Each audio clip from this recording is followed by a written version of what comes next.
رسول الله رسول الله السلام عليكم ورحمة الله وبركاته. الحمد لله وحده والصلاة والسلام على من لا نبي بعده. ഏറെ സ്നേഹം നിറഞ്ഞ സഹോദരന്മാരെ, സഹോദരിമാരെ, നമ്മുടെ ജീവിതത്തിൽ പല നിരക്കുമുള്ള സ്വപ്നങ്ങളും നമുക്ക് ഉണ്ടാകാറുണ്ട്. ആ സ്വപ്നങ്ങളെ, ആഗ്രഹങ്ങളെ നേടിയെടുക്കുവാനുള്ള ശ്രമങ്ങളും നമ്മുടെ ഭാഗത്തു നിന്ന് ഉണ്ടാകാറുണ്ട്. നല്ല ജോലി വേണമെന്നത് നമ്മുടെ എല്ലാം ആഗ്രഹമാണ്. ആ ജോലി കരസ്ഥമാക്കാൻ ആവശ്യമായ ശ്രമങ്ങളെല്ലാം നമ്മൾ നടത്തുന്നു. പണം സമ്പാദിക്കണമെന്നത് നമ്മുടെ വലിയ ആഗ്രഹമാണ്. അതിനു വേണ്ട ശ്രമങ്ങളെല്ലാം നമ്മൾ നടത്തുന്നു. നല്ലൊരു വീട് വേണം, നല്ലൊരു വാഹനം വേണം എന്നത് നമ്മുടെയൊക്കെ ആഗ്രഹമാണ്. അതിനുള്ള ശ്രമങ്ങളെല്ലാം നമ്മൾ നടത്തുന്നു. എന്നാൽ നാം എപ്പോഴെങ്കിലും നമ്മുടെ ജീവിതത്തിൽ അള്ളാഹുവിൻ്റെ പ്രവാചകൻ സല്ലല്ലാഹു അലൈഹി വസല്ലമ ജീവിച്ച, അതല്ലെങ്കിൽ വിശുദ്ധ ഖുർആനിൻ്റെ ആദ്യ വചനങ്ങൾ അവതീർണമായ മക്ക കാണണമെന്ന് ഒരിക്കലെങ്കിലും ആഗ്രഹിച്ചിട്ടുണ്ടോ? അതല്ലെങ്കിൽ ആ പുണ്യഭൂമിയിൽ ചെന്നുകൊണ്ട് ഹജ്ജും ഉംറയും നിർവഹിക്കണമെന്ന് ആഗ്രഹിച്ചിട്ടുണ്ടോ? ഒരു നമസ്കാരത്തിന് 1,00,000 പ്രതിഫലം ലഭിക്കുമെന്ന് നബി കരീം സല്ലല്ലാഹു അലൈഹി വസല്ലം പഠിപ്പിച്ച മസ്ജിദുൽ ഹറമിൽ എനിക്കൊന്ന് നമസ്കരിക്കണമെന്ന് നാം ആഗ്രഹിച്ചിട്ടുണ്ടോ, ആഗ്രഹിക്കാറുണ്ടോ? അതുമല്ലെങ്കിൽ ഒരു നമസ്കാരത്തിന് 1000 പ്രതിഫലം ലഭിക്കുമെന്ന് നബി സല്ലല്ലാഹു അലൈഹി വസല്ലം പഠിപ്പിച്ച മസ്ജിദുൻ നബവിയിൽ ഒന്ന് പോകണമെന്ന്, അവിടെ നിന്ന് നമസ്കരിക്കണമെന്ന്, ആ റൗളയിൽ ഒന്ന് സന്ദർശിക്കണമെന്ന്, അവിടെ 2 റക്അത്ത് നമസ്കരിക്കണമെന്ന് നാം എപ്പോഴെങ്കിലും ആഗ്രഹിച്ചിട്ടുണ്ടോ? ഇല്ലെങ്കിൽ നാം ആഗ്രഹിക്കേണ്ടതില്ലേ? ഒരു മുസ്ലിം എന്ന നിലക്ക്, സ്വർഗത്തിൽ പ്രവേശിക്കുവാൻ ആഗ്രഹിക്കുന്നവർ എന്ന നിലക്ക് നാം അങ്ങനെയൊക്കെ ആഗ്രഹിക്കേണ്ടതില്ലേ? സ്വപ്നം കാണേണ്ടതില്ലേ? പല നിലക്കും വിനോദത്തിന് വേണ്ടി പല നിലക്കുമുള്ള ടൂർ പ്രോഗ്രാമുകളിൽ പങ്കെടുക്കുന്നവരായിരിക്കും നമ്മളിൽ പലരും. പല നാടുകളിലേക്കും ജോലിയുടെ പേരിലും പഠനാവശ്യാർത്ഥവും പല നിലക്കുമുള്ള യാത്രകൾ പോകുന്നവരായിരിക്കും നമ്മൾ. എന്നാൽ റസൂല് ജനിച്ച നാട്ടിലേക്ക്, റസൂല് ജീവിച്ച നാട്ടിലേക്ക്, ഇസ്ലാമിൻ്റെ അധ്യാപനങ്ങൾ അവതീർണമായ നാട്ടിലേക്ക് യാത്ര ചെല്ലണമെന്ന്, അതല്ലെങ്കിൽ ഇബാദത്തുകൾ നിർവഹിക്കണമെന്ന് നാം എത്ര പേർ ആഗ്രഹിച്ചിട്ടുണ്ട്? അതല്ലെങ്കിൽ എത്രത്തോളം ആഗ്രഹിച്ചിട്ടുണ്ട്? ആഗ്രഹിക്കുക എന്നതിനപ്പുറമായിക്കൊണ്ട് അതിനുവേണ്ട പരിശ്രമങ്ങൾ എത്രത്തോളം നടത്തിയിട്ടുണ്ട്? അതെ, പലപ്പോഴും ആളുകൾ പറയാറുണ്ട്, ഒന്ന് ഉംറക്ക് പോകണമെന്നല്ല ആഗ്രഹമുണ്ട്. ആഗ്രഹം മാത്രം പോരാ, അതിനാവശ്യമായ കാര്യങ്ങൾ നമ്മൾ ചെയ്യണം. ഒന്നാമതായി കൊണ്ട് വേണ്ടത് അള്ളാഹുവിൻ്റെ തൗഫീഖാണ്. ആത്മാർത്ഥമായ പ്രാർത്ഥന നമ്മുടെ ഭാഗത്തു നിന്നുണ്ടാകേണ്ടതുണ്ട്. അള്ളാഹുവിൻ്റെ തൗഫീഖ് ഉണ്ടെങ്കിൽ നമുക്ക് പോകാൻ കഴിയും.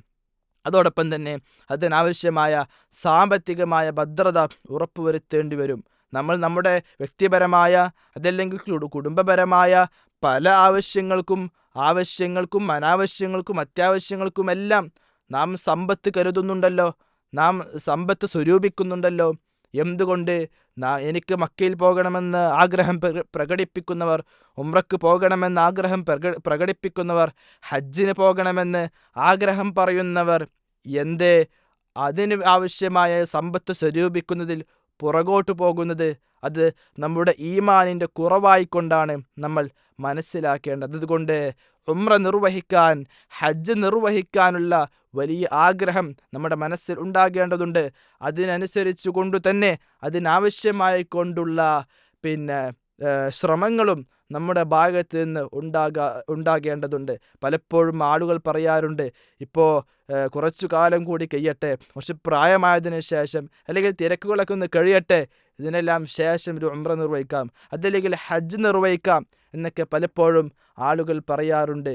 എന്നാൽ അൽ യൗമു സിഹ്ഹത്തുൻ ഗദൻ മറദുൻ, ഇന്ന് ആരോഗ്യമുണ്ട്, നാളൊരു പക്ഷേ നാം രോഗിയായിരിക്കാം. അൽ യൗമു ഗനിയുൻ ഗദൻ ഫഖറുൻ, ഇന്ന് നമ്മുടെ കയ്യിൽ സമ്പത്തുണ്ട്, നാളെ എന്ത് സംഭവിക്കുമെന്നറിയില്ല. ഒരുപക്ഷെ ദരിദ്രനായി തീർന്നേക്കാം. അൽയൗമു ഹയാത്തുൻ ഗദൻ മൗത്തുൻ. ഇന്ന് നമ്മൾ ജീവിച്ചിരിപ്പുണ്ട്, പക്ഷേ നാളെ ജീവിച്ചിരിക്കുമെന്ന് നമുക്ക് യാതൊരു നിലക്കുമുള്ള ഉറപ്പുമില്ല. ഒരുപക്ഷെ മരണപ്പെട്ടേക്കാം. അതുകൊണ്ട് ഇന്നത്തെ എൻ്റെ കഴിവനുസരിച്ച് എനിക്കൊരു ഉംറ നിർവഹിക്കാമെങ്കിൽ ഒരിക്കലും ആ മേഖലയിൽ നിന്ന്, ആ മാർഗത്തിൽ നിന്ന് നാം പുറകോട്ട് നിന്നുകൂടാ. അള്ളാഹുവിൻ്റെ മാർഗത്തിൽ ഒരു മത്സരം നടത്തുകയാണ് എന്ന മനസ്ഥിതിയിൽ, അള്ളാഹുവിൻ്റെ മാർഗത്തിൽ ഒരു മാത്സര്യ ബുദ്ധി കാണിച്ചുകൊണ്ട് ഈ കർമ്മങ്ങളിൽ മുന്നേറുകയാണ് ഒരു വിശ്വാസി എന്ന നിലക്ക് നമ്മൾ ചെയ്യേണ്ടത്. റസൂൽ കരീം സല്ലല്ലാഹു അലൈഹി വസല്ലമ പറയുന്നതായിക്കൊണ്ട് ഹദീസിൽ കാണുവാൻ സാധിക്കും, താബിഉ ബൈനൽ ഹജ്ജ് വൽ ഉംറ. നിങ്ങളൊരു ഹജ്ജ് കഴിഞ്ഞാൽ ഒരു ഉംറ നിർവഹിക്കുക, അതല്ലെങ്കിൽ ഉംറ കഴിഞ്ഞാൽ ഹജ്ജ് നിർവഹിക്കുക, അതല്ലെങ്കിൽ നിങ്ങൾ ഇടയ്ക്കിടയ്ക്ക് ഉംറയും ഹജ്ജും നിർവഹിക്കുക എന്നൊക്കെ ഹദീസിന് വിശദീകരണം കാണുവാൻ സാധിക്കും. കാരണം എന്താ? ഫഇന്നഹുമാ യൻഫിയാനിൽ ഫഖറ വദ്ദുനൂബ കമാ യൻഫിൽ കീറു ഖബസൽ ഹദീദ്. ഈ ഹജ്ജും ഉംറയും നമ്മുടെ ദാരിദ്ര്യത്തെയും നമ്മുടെ പാപങ്ങളെയും ഇല്ലാതാക്കി കളയും. ഏതുപോലെ ഇരുമ്പിലെ മാലിന്യങ്ങൾ ഒരു കൊല്ലപ്പണിക്കാരൻ വൃത്തിയാക്കി എടുക്കുന്നത് പോലെ ആ നിലക്ക് മാലിന്യമുക്തമാക്കി തീർക്കും നമ്മുടെ ജീവിതം എന്ന് നബി കരീം സല്ലല്ലാഹു അലൈഹി വസല്ലമ പഠിപ്പിക്കുകയാണ്. മാത്രവുമല്ല, മറ്റൊരു ഹദീസിൽ കാണുവാൻ സാധിക്കും, അൽ ഗാസി ഫീ സബീലില്ലാഹി അസ്സ വജല്ല. അള്ളാഹുവിൻ്റെ മാർഗത്തിൽ യുദ്ധം ചെയ്യുന്ന വ്യക്തി, വൽ ഹാജ് വൽ മുഅ്തമിർ, അതോടൊപ്പം തന്നെ ഹജ്ജ് ചെയ്യുന്ന, ഉംറ ചെയ്യുന്ന വ്യക്തി, അവരൊക്കെ വഫ്ദുല്ലാ, അവരൊക്കെ അള്ളാഹുവിൻ്റെ സംഘങ്ങളാണ്. ആ നിലക്കാണ് നബി കരീം സല്ലല്ലാഹു അലൈഹി വസല്ലം പരിചയപ്പെടുത്തുന്നത്. ദഅാഹും, അള്ളാഹു അവരെ വിളിച്ചു, ഫഅജാബൂഹു, അപ്പോൾ അവർ അള്ളാഹുവിന് ഉത്തരം നൽകുന്നു, വസഅലൂഹു, അവർ അള്ളാഹുവിനോട് ചോദിക്കുന്നു, ഫഅഅതാഹും, അപ്പോൾ അള്ളാഹു അവർക്ക് നൽകിയ അഥവാ നമ്മുടെ പ്രാർത്ഥനകൾക്ക്, നമ്മുടെ മനസ്സിലെ പ്രതിസന്ധികൾക്ക്, പ്രയാസങ്ങൾക്ക്, നമ്മുടെ ജീവിതത്തിലെ ബുദ്ധിമുട്ടുകൾക്ക് പരിഹാരമാണ് ഉംറയും ഹജ്ജും. ആ അവസരങ്ങളിലുള്ള പ്രാർത്ഥനകൾ സ്വീകരിക്കപ്പെടുന്നതാണ്. നബി കരീം സല്ലല്ലാഹു അലൈഹി വസല്ലമ പ്രത്യേകം എണ്ണിപ്പറഞ്ഞതാണ് എന്നാണ് ഈ ഹദീസിലൂടെയും നമുക്ക് മനസ്സിലാക്കുവാൻ സാധിക്കുന്നത്. മറ്റൊരു ഹദീസിൽ നമുക്ക് കാണാം, അൽ ഉംറത്തു ഇലൽ ഉംറത്തി കഫാറത്തുൽ ലിമാ ബൈനഹുമാ. ഒരു ഉംറ നിർവഹിച്ച് ശേഷം മറ്റൊരു ഉംറ നിർവഹിക്കുന്നു, ആ രണ്ട് ഉംറയ്ക്കുമിടയിലുള്ള പാപങ്ങൾ അതിലൂടെ പൊറുക്കപ്പെടുന്നു. വൽ ഹജ്ജുൽ മബ്റൂറു ലൈസ ലഹു ജസാഉൻ ഇല്ലൽ ജന്ന.